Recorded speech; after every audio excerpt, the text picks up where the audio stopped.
Assalamualaikum warahmatullahi wabarakatuh. Selamat pagi semuanya anak-anak. Apa kabarnya hari ini?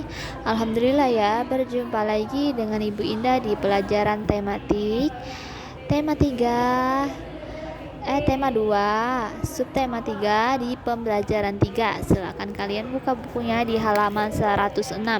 Nah, hari ini kita akan belajar tentang posisi ya, gerak yang baik antara mata dan buku saat menulis, dan juga kita akan mengenal ya sedikit tentang bentuk bangun ruang dan bangun datar ya.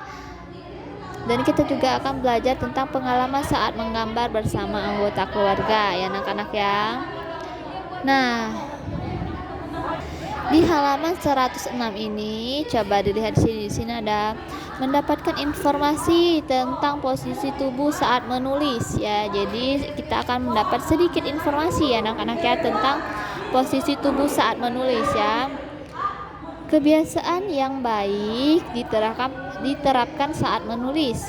Tujuannya agar kesehatan tubuh tidak terganggu. Jadi anak-anak, jadi jika kita saat kita menulis ya, kita harus membiasakan yang baik ya, duduk yang baik ya, posisi duduk yang baik, cara menulis yang baik ya. Karena tujuannya itu agar kesehatan tubuh kita itu tidak terganggu ya. Dan juga pilihlah tempat yang terang saat menulis. Pastikan posisi menulis kita adalah posisi yang benar. Duduklah dengan posisi badan tegak, tidak membungkuk. Pastikan jarak antara buku dengan mata kita kurang lebih 30 cm. Nah, ini sudah sering Ibu Indah jelaskan ya. Jadi akan Ibu Indah jelaskan kembali ya anak-anak ya. Jadi saat kita menulis ya, pilihlah tempat yang terang anak-anak ya, saat menulis maupun saat membaca ya. Jadi pilihlah tempat yang terang ya, jangan tempat yang gelap ya, gelap atau kedap cahaya ya, sedikit cahaya. Jadi harus memilih tempat yang terang agar mata kita itu tidak sakit ya saat membaca maupun menulis ya.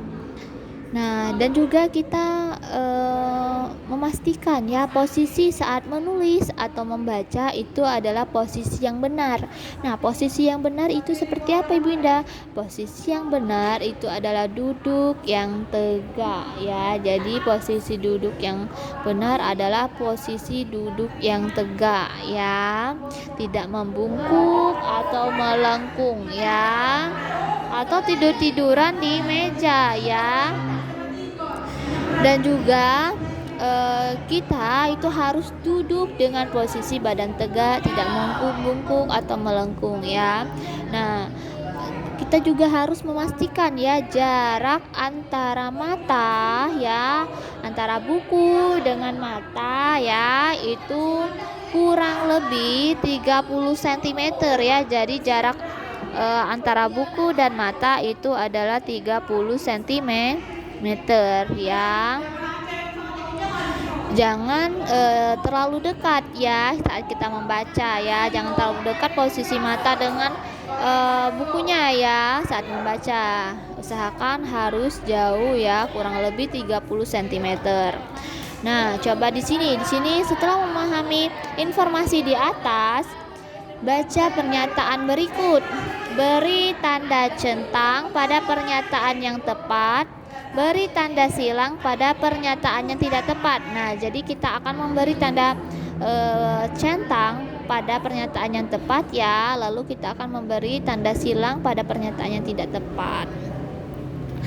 Nomor 1, pilihlah tempat yang gelap saat menulis. Nah, ini benar tidak anak-anak pernyataannya? Nomor 1, pilihlah tempat yang gelap saat menulis. Ini tidak benar ya, berarti kita beri tanda silang. Kenapa?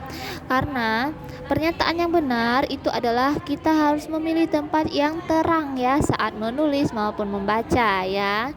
Yang kedua, pastikan posisi menulis kita sudah adalah posisi yang benar. Nah, ini nomor 2 pernyataannya ini benar ya, sesuai. Jadi kita itu harus memilih ya. Nah, pastikan posisi menulis kita adalah posisi yang benar ya. Itu benar ya. Jadi harus memilih posisi yang benar saat menulis. Nomor 3, duduklah dengan posisi badan bungkuk. Nah, nomor 3 ini benar atau tidak, Nana? Sesuai tidak pernyataannya? Tidak ya, karena informasinya ini tidak sesuai ya. Jadi kita itu harus duduk dengan posisi badan tegak ya. Badan tegak tidak bungkuk ini ya. Kalau bungkuk itu akan mengakibatkan gangguan tulang kita ya anak-anak ya, gangguan atau mengakibatkan gangguan pada tulang ya, sakit pada tulang kita. Oke. Nomor 4, pastikan jarak antara buku dengan mata kita kurang lebih 30 cm. Nah, nomor 4 ini sesuai apa tidak anak-anak? Sesuai ya. Jadi kita itu harus memastikan ya jarak mata antara buku dan mata itu kurang lebih 30 cm ya.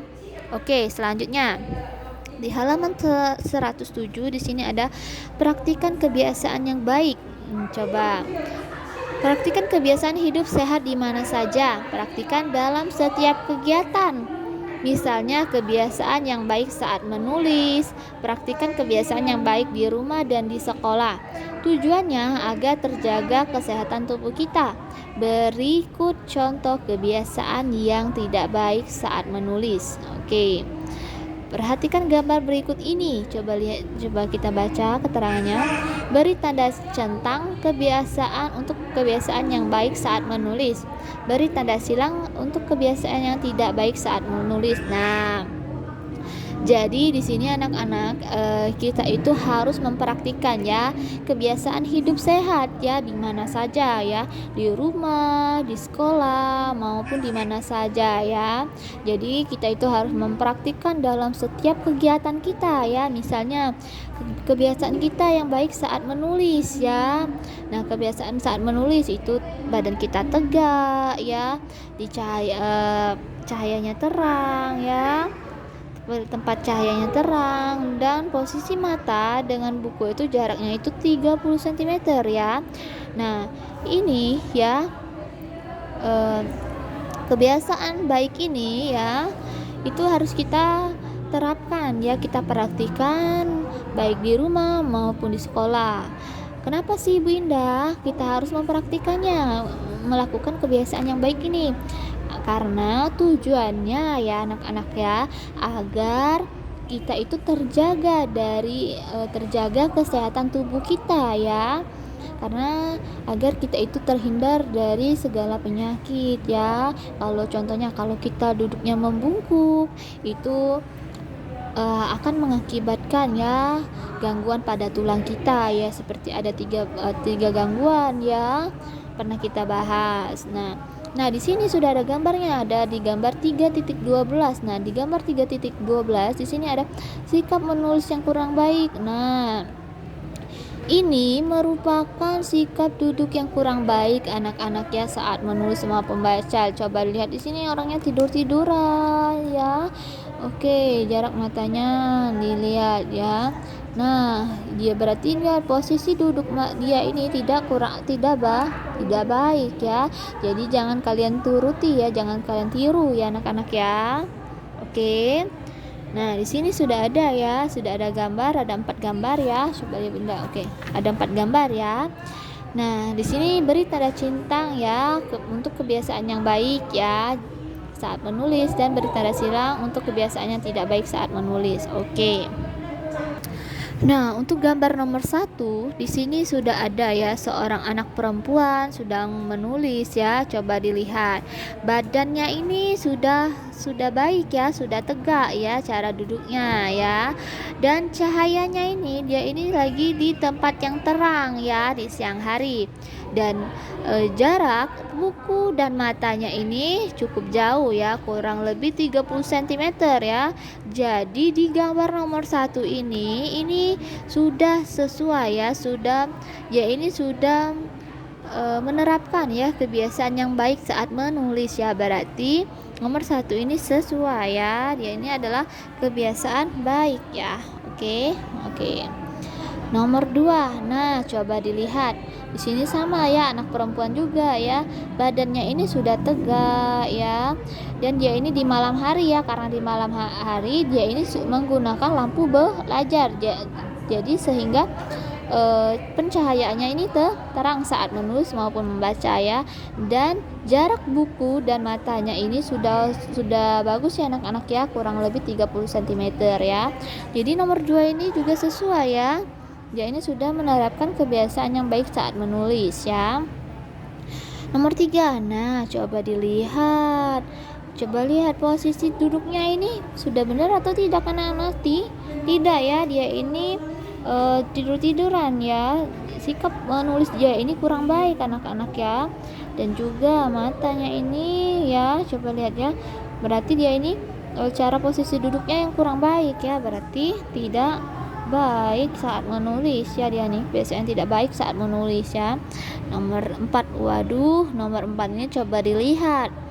Anaknya ini malas-malesan, tidur-tiduran di atas meja ya saat menulis ya. Dan jarak matanya ini itu selalu dekat ya, dan posisi duduknya ini membungkuk ya, melengkung tidur-tiduran. Nah, nomor 4 ini merupakan kebiasaan yang tidak baik, berarti kita kasih tanda silang. Oke. Nah, lalu selanjutnya di halaman 108 di sini ada mengidentifikasi bangun ruang ya. Jadi kita akan belajar ya, mengenal sedikit tentang bangun ruang ya. Jadi anak-anak pasti kalian ini sudah pernah ya atau sudah sering melihat bangun ruang ya. Jadi bangun ruang ini itu adalah bangun yang memiliki unsur panjang ya, yang memiliki unsur panjang ya. Coba unsur panjang, lebar dan tinggi ya. Jadi dia ini memiliki unsur panjang. Nah, jadi anak-anak, yang dimaksud dengan panjang itu adalah yang bagian sininya ya. Ini merupakan panjangnya ya. Nah, jadi anak-anak, yang dimaksud dengan panjang itu adalah yang sininya ya. Nih, ini merupakan panjangnya ya. Ini merupakan panjangnya ya. Oke. Nah, yang dimaksud dengan lebar yang mana Ibu Indah? Yang lebar tuh yang ininya nih. Lebar ini ya. Ininya ini. Ini merupakan lebarnya ya, lebar ini ya. Ini merupakan lebarnya. Dia yang tingginya yang mana Ibu Indah? Yang ini tingginya nih ya. Nih. Ya, ini merupakan tingginya ya. Jadi banyak benda ya anak-anak ya yang termasuk dengan bangun ruang ya. Banyak benda yang termasuk bangun ruang ya. Nah, apa saja sih Ibu Indah? Ada yang berbentuk bola ya, ini ya. Ada yang berbentuk bola, ada yang berbentuk tabung ya, ada yang berbentuk balok, dan juga ada yang berbentuk kubus ya. Jadi inilah merupakan gambar bentuk-bentuk dari bangun ruang tersebut ya anak-anak ya. Coba yang kita bahas nomor 1. Di sini ada bentuk balok ya anak-anak ya, bentuk balok ya. Balok ini bentuknya sama seperti kubus. Bedanya kalau balok ini itu dia ini lebih panjang ya. Nah, coba lihat. Gambar tersebut dinamakan bangun balok. Jadi gambar ini dinamakan dengan bangun balok ya. Nah, bangun balok ini ya, dia ini memiliki sisi ya. Dia ini memiliki sisi yang ukuran dan bentuknya sama. Jadi ukuran dan bentuknya ini sama ya. Nah, sisi tersebut adalah sisi atas sama dengan bawah ya. Atas dan bawah sama ya. Lalu sisi samping kiri dan kanannya sama, yang ini ya, sama. Nah, dan sisi buka dan depan ya, berarti yang di depan dan yang belakang ya, itu sama ya. Oke, jadi ukuran sisi dan bentuknya ini sama ya anak-anak ya. Nah, lingkarilah angka pada gambar yang berbentuk balok. Jadi kita akan melingkari benda yang termasuk balok yang mana kan anak-anak ya?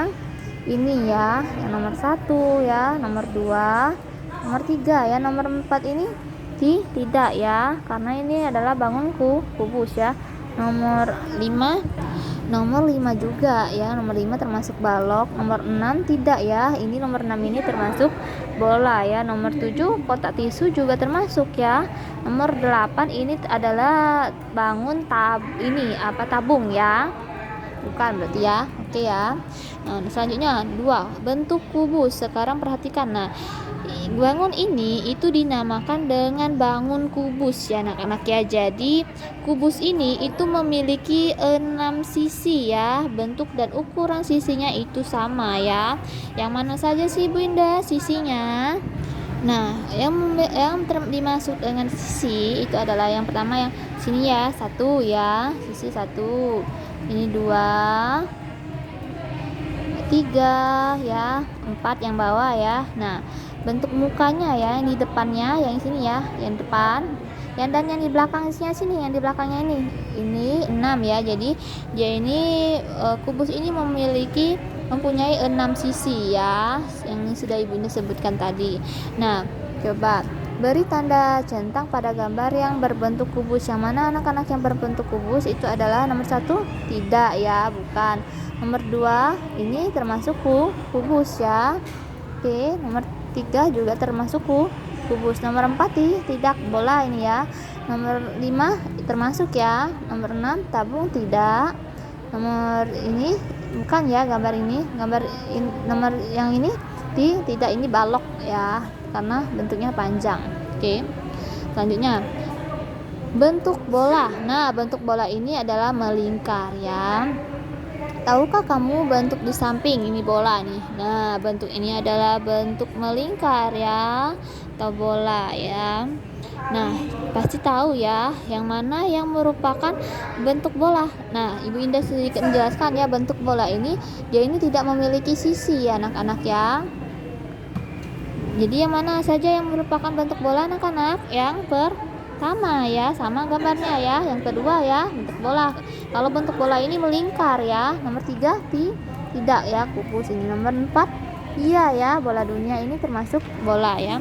Nah, kelereng itu termasuk bola ya. Nah, ini tidak termasuk bola ya anak-anak ya. Yang selanjutnya yang ini juga tidak termasuk bola. Nah, tabung juga tidak termasuk bola ya. Jadi nanti silakan kalian mencentangkan ya yang kita isi bersama-sama ya. Halaman 111. Nah, di sini nomor 4 bentuk tabung. Bangun di samping dinamakan tabung. Nah, yang ini ya, bangun ini itu dinamakan dengan bangun tabung ya. Tabung itu mempunyai tutup ya, tutupnya ini di atas dan alasnya ya. Nah, tutup dan alas ini mempunyai bentuk dan ukuran sama ya. Sini, yang ini dinamakan tutup dan ini yang dinamakan alas ya. Nah, dari gambar yang ini yang mana saja yang termasuk dengan tabung? Gambar yang pertama ya, tabung. Oke, yang selanjutnya tidak. Yang nomor 3 iya termasuk tabung ya. Nomor 4 tidak ya, tidak karena nomor 4 ini ya, ini cangkir ini termasuk tabung ya, karena ukuran tutupnya dan alasnya ini termasuk ya, sama ukurannya. Maaf ya, ini nomor 4 ini termasuk ya, karena tutup dan alasnya ini sama ukurannya, jadi termasuk tabung. Oke anak-anak ya. Nah, selanjutnya di halaman 111 ini di sini ada menceritakan pengalaman bersama keluarga. Jadi kita akan bercerita tentang pengalaman keluarga ya. Oke, bercerita itu adalah kegiatan yang menyenangkan. Ceritakan pengalamanmu saat bersama keluarga. Biasakan bercerita dengan keluarga. Kita bisa berbagi pengalaman dan menjalin keakraban. Dengarkan cerita yang dibacakan gurumu. Keluarga Ahmad sering berkumpul bersama. Jadi nanti kalian akan mendengarkan ya cerita ibu tentang keluarga Ahmad ya. Oke. Sini ada keluarga Ahmad sering berkumpul bersama. Mereka berkumpul saat hari libur. Ahmad senang menggambar. Ahmad sering memenangkan kejuaraan menggambar. Adiknya juga senang menggambar. Ahmad senang menggambar benda-benda. Adik Ahmad senang menggambar pemandangan. Ayah dan ibu Ahmad mendukung kegemaran anaknya. Mereka membelikan alat-alat menggambar. Mereka juga menemani Ahmad dan adiknya menggambar. Ahmad senang menggambar bersama keluarganya. Menggambar bersama menambah keakraban keluarga. Nah, oke anak-anak ya. Nah, jadi dari menceritakan pengalaman bersama keluarga ya. Di sini Ahmad ini sedang menceritakan ya pengalaman dia saat menggambar ya, saat dia memenangkan kejuaraan saat menggambar ya. Jadi saat kita bercerita itu adalah kegiatan yang sangat menyenangkan anak-anak ya, karena kita itu akan bercerita tentang pengalaman kita bersama keluarga ya. Kita itu juga bisa ya berbagi pengalaman ya bersama keluarga ya. Saat kita bercerita, kita itu sedang berbagi pengalaman dan menjalin keakraban ya bersama keluarga. Nah, di sini Ahmad ini sedang bercerita tentang saat dia berkumpul bersama keluarganya ya sambil menggambar ya. Ya Allah. Nah, ayah dan ibu Ahmad ini dia ini mendukung ya kegemaran anaknya ya. Dia ini mendukung kegemaran anaknya yang suka menggambar, dan dia ini membelikan alat menggambar ya. Di sini sudah ada kuas ya, alat menggambar ya. Oke ya. Nah, jadi Ahmad dan adiknya ini itu sedang menggambar. Nah, ayah dan ibunya ini menemani mereka menggambar ya. Jadi Ahmad ini senang menggambar bersama keluarganya ya, karena menggambar bersama itu menambah keakraban keluarga ya. Oke ya. Nah, di sini sudah ada ya 3 soal ya. Jawablah pertanyaan ini berdasarkan bacaan di atas. Nah, jadi tugasnya kalian itu kalian akan mengisi ya, menjawab nomor 1 dan nomor 2 itu langsung di buku cetak ya. Di buku cetak sini saja kalian mengisinya ya. Mengisinya ini sesuai dengan cerita yang sudah kita ceritakan tadi ya, yang ini ya. Sesuai dengan cerita yang kita tadi, nanti silakan kalian isi ya langsung di buku cetak ya. Lalu kalian juga mengisi ini ya. Beri tanda B pada kotak apabila pernyataan berikut sesuai dengan cerita di atas. Beri tanda S pada kotak apabila pernyataan berikut tidak sesuai. Nah, jadi nanti kalian bacakan ya. Di sini ya, kalian bacakan ya. Nah, ya, kalian bacakan terlebih dahulu ya. Kalau pernyataannya sesuai benar dengan cerita yang tadi, kalian beri tanda B. B ini artinya benar. Dan jika pernyataannya salah, tidak sesuai dengan cerita tadi, kalian beri tanda S ya. S ini artinya salah. Oke anak-anak ya. Langsung dijawab di buku cetak saja. Nah, untuk pelajaran hari ini, tematik hari ini selesai terlebih dahulu ya. Ibu Indah ucapkan terima kasih dan Ibu Indah akhiri. Wassalamualaikum warahmatullahi wabarakatuh.